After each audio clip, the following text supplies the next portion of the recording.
Bismillahirrahmanirrahim. Assalamualaikum warahmatullahi wabarakatuh. Selamat malam. Shalom, Om Swastiastu, Namo Buddhaya, Rahayu Rahayu. Saudara-saudara yang saya hormati, Ketua Majelis Permusyawaratan Rakyat Republik Indonesia, Saudara Ahmad Muzani, Ketua Dewan Perwakilan Daerah Republik Indonesia, Saudara Sultan Najamuddin, Ketua Mahkamah Agung Republik Indonesia, Profesor Dr. Sunarto,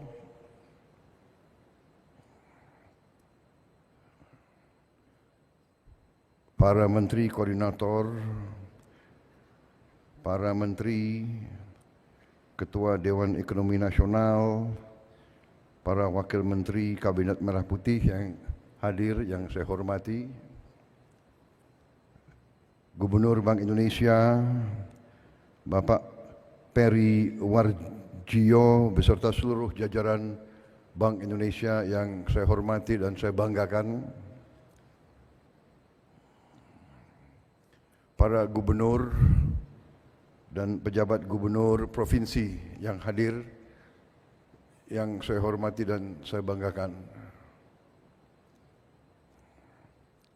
para pelaku industri keuangan, pelaku ekonomi, serta tamu undangan yang hadir, yang saya hormati dan saya banggakan.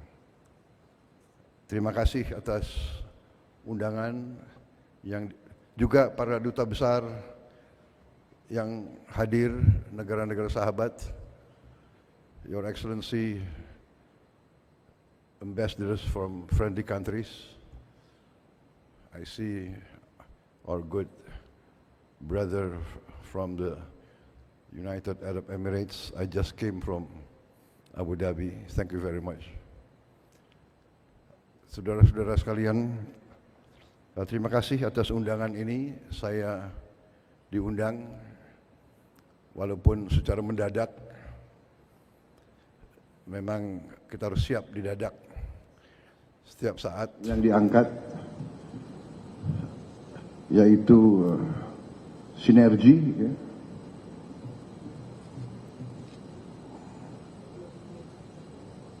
Sinergi memperkuat stabilitas dan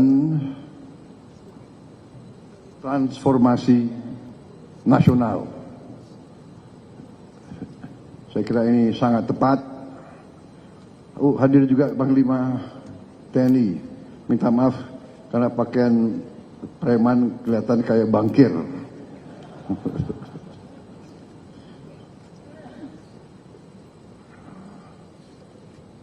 Kapolri hadir nggak Kapolri? Kapolri.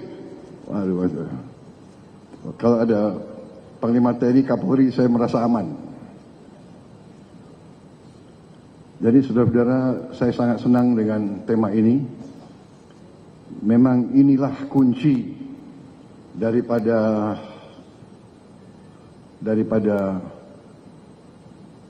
kebangkitan suatu bangsa, ya, sinergi, kolaborasi, kerjasama, persatuan, kerukunan. Ini adalah rumus keberhasilan suatu bangsa.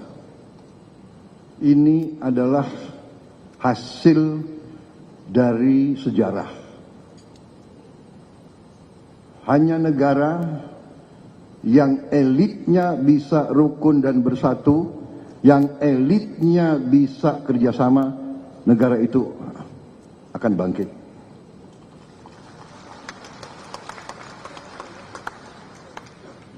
Jadi saya kira kalau sudah temanya seperti ini, tidak perlu saya banyak kasih pengarahan lagi. Karena you are on the right track. Kalau Gubernur BI kalau para pengendali perbankan Indonesia memiliki semangat seperti ini, artinya semangat cinta tanah air. Karena kalau ada kesadaran sinergi dan ada pemahaman bahwa stabilitas yang akan memungkinkan transformasi suatu bangsa, berarti kita berada dalam kondisi yang kuat. Karena apa? Karena memang bangsa kita, negara kita, Indonesia, memang diberi suatu karunia. Saya ulangi, bukan satu, diberi karunia yang terus-menerus, yang luar biasa. Saya baru saja pulang dari suatu lawatan cukup lama dan cukup intensif. 16 hari, kalau dipotong perjalanan bisa dikatakan total perjalanan ya mungkin 48 jam lebih. Dan saya hadir untuk pertama kali dalam KTT APEC, menemui pelaku-pelaku ekonomi, pemimpin-pemimpin ekonomi Asia Pasifik, tapi hadir juga banyak undangan dari tempat lain, hadir juga pelaku-pelaku ekonomi dari kawasan lain, kemudian di G20, tapi hadir juga selain negara G20, begitu banyak negara-negara lain. Saya jumpa di situ juga pimpinan Bank Dunia dan pimpinan blok-blok ekonomi. Hampir seluruh konsensus melihat bahwa memang Indonesia dalam posisi yang sungguh sangat menguntungkan. Dari segi sumber daya, kita memiliki hampir semua elemen yang diperlukan untuk sebuah negara maju. Hampir semua elemen, mineral, tanaman, kekayaan laut yang dibutuhkan untuk Indonesia menjadi negara yang maju. Dan hampir sudah menjadi konsensus pakar-pakar ekonomi dan pakar-pakar geopolitik dunia bahwa Indonesia memang menjelang 2045 akan menjadi negara yang maju. Bahkan disebut negara keempat, kelima, ketujuh dunia.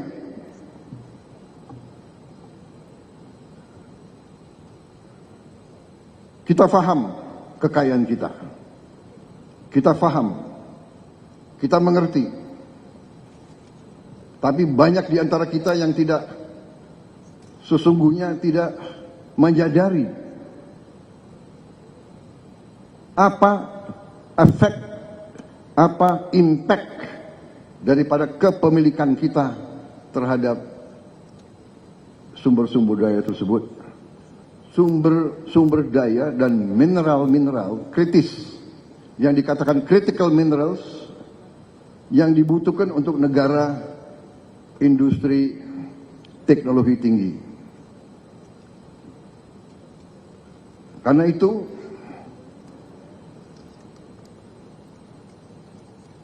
pelaku-pelaku perbankan, terutama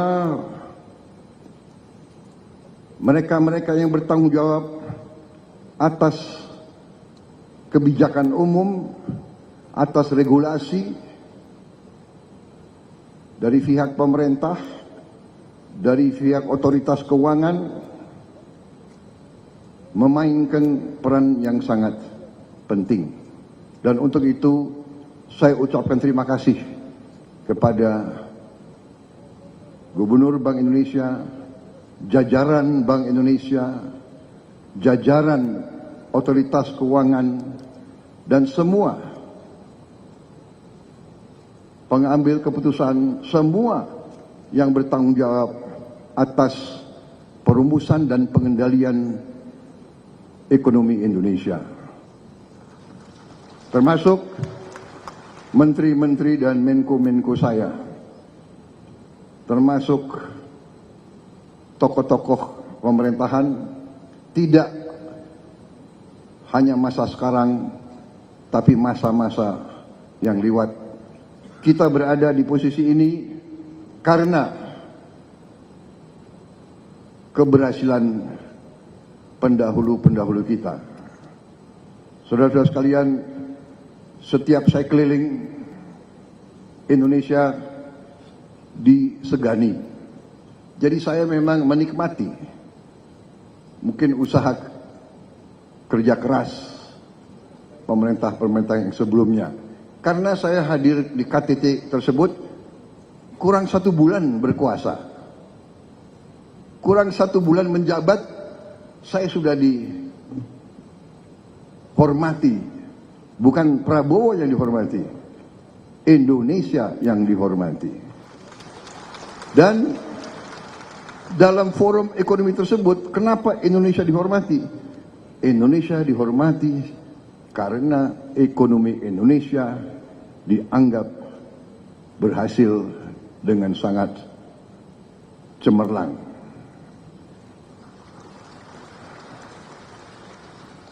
Jangan terlalu sering tepuk tangan. Kampanye sudah selesai. Jadi saudara-saudara, benar, ini serius. Saya tuh merasa sampai, karena mereka begitu melihat ke Indonesia, negara-negara Amerika Latin, negara-negara Afrika, semua sekarang minta diundang ke Indonesia. Bulan Januari, Presiden Angola minta ke Indonesia. Bulan Februari, Presiden Kongo, Democratic Republic of Congo, Felix Tshisekedi, temannya Pak Luhut, minta ke sini. Begitu Pak, pemimpin Tanzania, dan yang saya sudah ketemu waktu di Brazil. Apa poin saya? Poin saya adalah kita harus bersyukur bahwa pengendalian ekonomi kita harus diakui selama ini cukup prudent, cukup bijak, cukup tertib, dan cukup aman. Saudara-saudara sekalian, kita perlu bangga, negara kita negara developing, negara yang sedang membangun. Jumlah penduduk keempat terbesar di dunia, luas wilayah sangat luas, dengan segala macam masalah, suku-suku yang berbeda-beda, agama yang berbeda-beda, masalah yang berbeda-beda. Kita dapat membawa bangsa kita sampai ke sekarang. Inflasi yang sangat rendah, pertumbuhan di atas rata-rata dunia. Saya bangga kenapa? Tiap saya keliling, sejak saya Menteri Pertahanan, kita disegani kenapa? Negara sebesar kita, negara yang sedang membangun, kita terkenal tidak pernah default. Banyak negara yang seperti kita, defaultnya ada yang 5 kali, 10 kali, ada yang 13 kali default. Negara yang termasuk industri yang maju, teknologi yang maju, inflasinya pun di atas 60%. Ketidakstabilan ekonomi di banyak negara-negara itu membuat situasi kita, situasi yang patut kita syukuri, bukan untuk kita euforia, bukan untuk kita lengah, justru untuk kita semakin hati-hati. Indonesia berada dalam posisi yang perlu kita jaga bersama, karena kondisi geopolitik dunia sedang dalam keadaan yang cukup peka dan cukup bisa dikatakan penuh ketidakpastian. Tapi kalau kita lihat perkembangan akhir-akhir ini, memang ada peningkatan ketegangan di Ukraina, tetapi banyak pengamat, banyak pemikir menilai bahwa dengan pemilihan Presiden Amerika yang baru, kemungkinan bisa terjadi terobosan-terobosan yang positif. Di Timur Tengah pun, dengan adanya gencatan senjata di Lebanon, membawa ke arah yang lebih positif. Kita berharap akan ada terobosan-terobosan juga di Gaza. Situasi penuh ketidakpastian ini mengharuskan kita untuk selalu waspada, selalu hati-hati. Tapi saya bersyukur bahwa suasana secara garis besar di Republik Indonesia ini cukup tenang dan cukup kondusif. Baru saja kita selesai pilkada kabupaten dan provinsi di seluruh Indonesia, puluhan provinsi, ratusan kabupaten kota. Syukur alhamdulillah berjalan dengan tenang, dengan damai. Untuk itu juga saya ucapkan terima kasih kepada semua pihak yang telah bekerja keras. Dan ini menandakan terjadi suatu kematangan, terjadi suatu proses pendewasaan dalam bermasyarakat, bernegara, berpolitik. Bahwa pergantian politik, pergantian kepala daerah itu menjadi hal yang biasa. Bahwa kita bisa ganti pemimpin dengan damai melalui kotak suara. Walaupun mungkin kita belum puas, harus kita perbaiki. Benar. Tetapi terjadi menurut pendapat saya dan keyakinan saya suatu proses pendewasaan. Yang menang biasa-biasa saja, jangan euforia. Yang kalah biasa-biasa saja. Yang penting kalau menang bekerja untuk seluruhnya, kalau kalah mendukung yang menang untuk seluruhnya, untuk seluruh rakyat Indonesia. Saya kira itu pesan yang ingin saya sampaikan kepada masyarakat keuangan,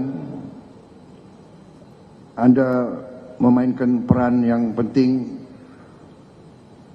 Anda mengelola uang rakyat Indonesia. Kita harus jaga uang rakyat. Kita harus bijak. Kita harus bertanggung jawab. Karena ini adalah darah dan keringat rakyat Indonesia. Darah dan keringat ratusan juta rakyat Indonesia yang bekerja sangat keras. Dan kita di ibu kota ini sekarang, di tempat yang baik ini sekarang, kita adalah penerima amanah. Kita adalah penerima mandat. Semua kami di bidang politik adalah penerima mandat politik. Saudara-saudara di lembaga-lembaga keuangan adalah penerima mandat perekonomian. Saudara-saudara memegang kekayaan rakyat Indonesia. Saudara-saudara diberi kepercayaan, trust, credibility. Itu adalah di pundak saudara-saudara. Tugas dan tanggung jawab saudara tidak ringan.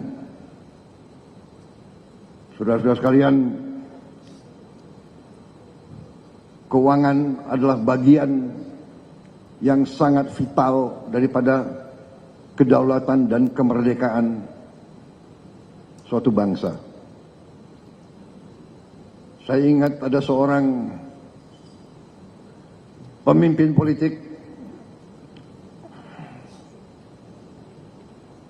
yang pernah mengatakan, kalau Anda mau menghancurkan suatu negara, hancurkanlah pertama mata uangnya.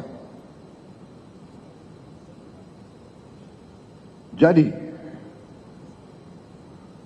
saudara-saudara, Gubernur BI,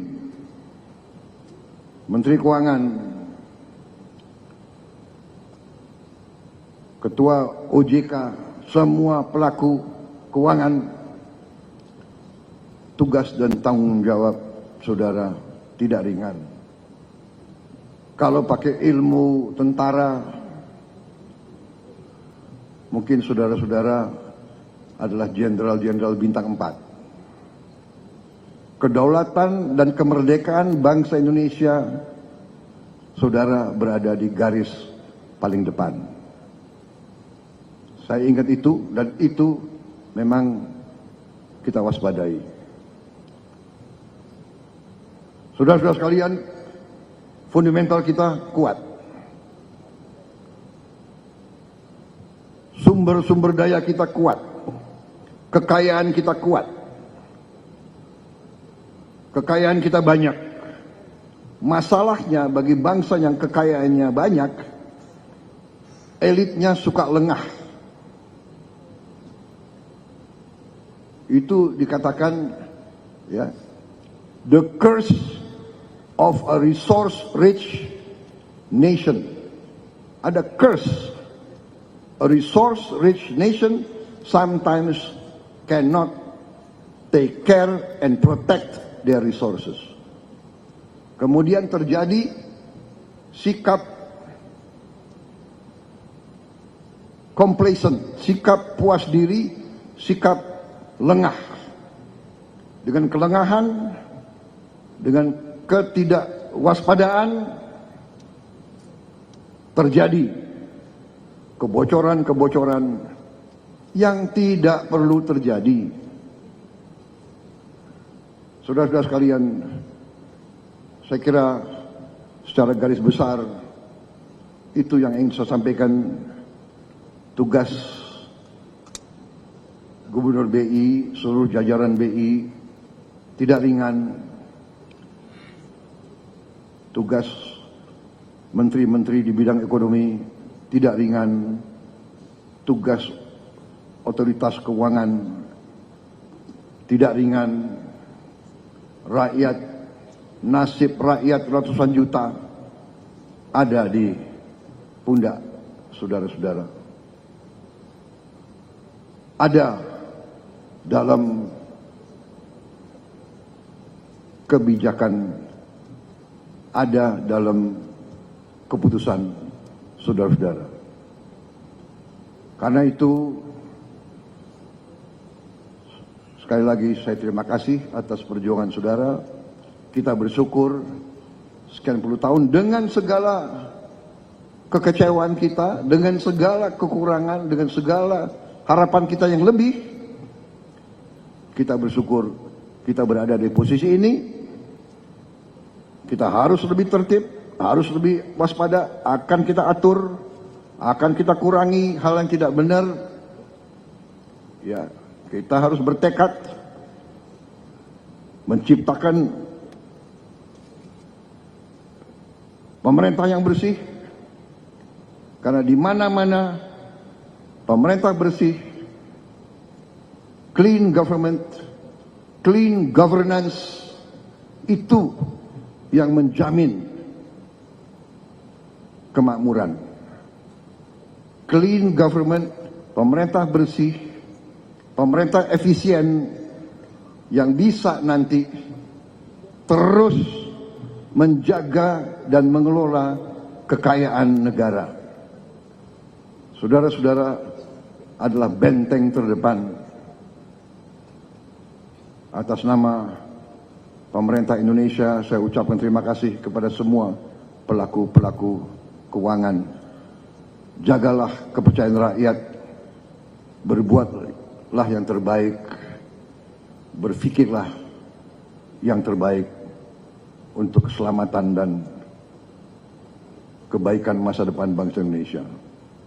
Memang sengaja arahan-arahan saya sudah disiapkan pointers, sekian persen ini, sekian persen itu. Saya kira saudara lebih mengerti hal-hal seperti itu. Saya menyampaikan garis besar, saya menyampaikan tonggak-tonggak, saya menyampaikan harapan rakyat, saya menyampaikan suasana dan situasi umum yang kita hadapi.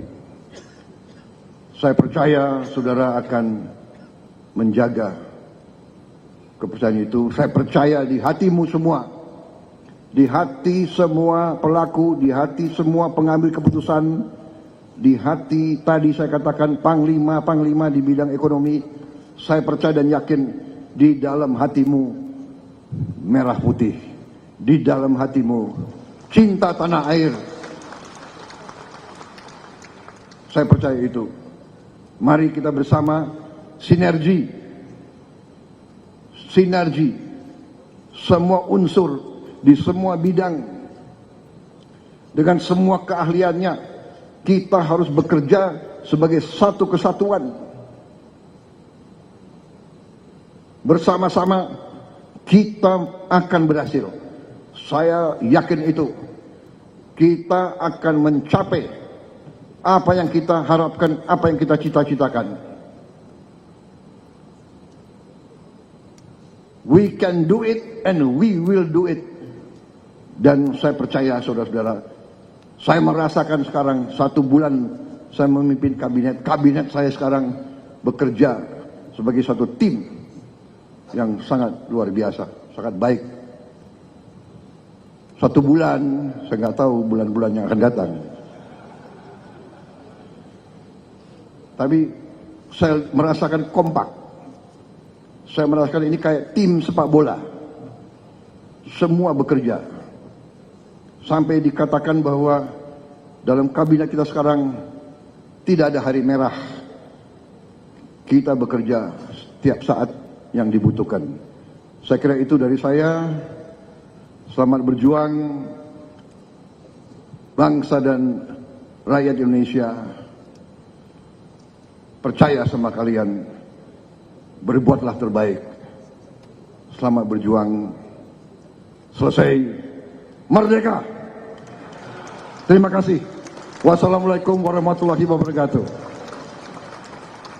Shalom. Om Santi, Santi, Santi Om. Nama budaya selesai dan terima kasih.